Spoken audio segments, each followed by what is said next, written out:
I'm glad we worked last night to get us to a good place on my amendments 2 and 3 on gathering lines.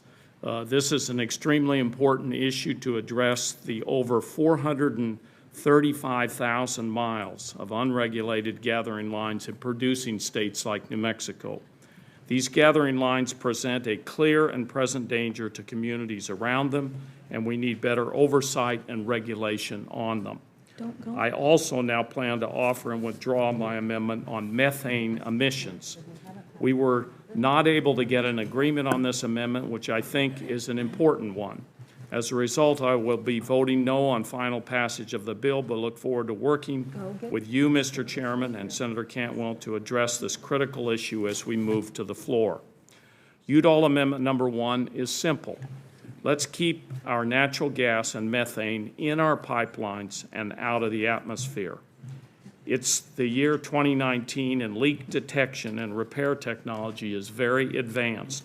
We have aerial drones mounted with surveillance equipment, automobiles with sniffer technologies, and a variety of advanced technologies to detect and repair leaks.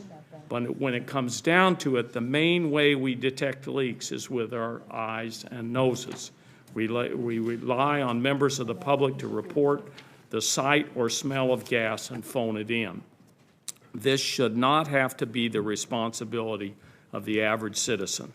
This should be a basic minimum standard required for pipeline companies. Our pipelines are leaking, and this is both safety and environmental concern. According to EPA, leaks in routine operations in the gas supply chain lead to 1.3 million metric tons of methane released per year. The Environmental Defense Fund found that 50 to 90% of these methane releases from pipeline maintenance could be mitigated cost-effectively just by using currently available methods and technology.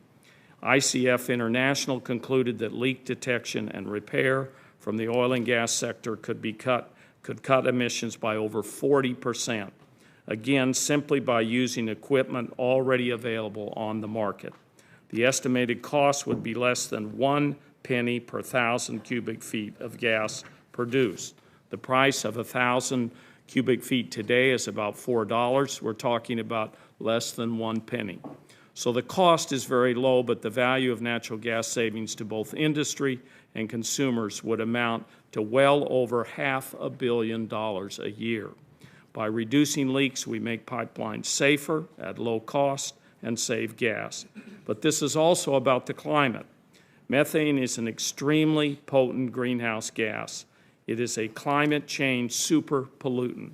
It is about 84 times worse than carbon dioxide in the 20 years after its release. While CO2 represents a continuing long-term threat, methane drives near-term climate effects. The best climate science tells us that it is responsible for approximately 25% of the global warming we are experiencing right now. My amendment tackles this pressing issue of methane emissions from leaking pipelines. I believe that any pipeline bill needs to address this, and will be pushing my case as we go to the floor. I will withdraw my amendment right now and plan to be recorded as a no on final passage. Mr.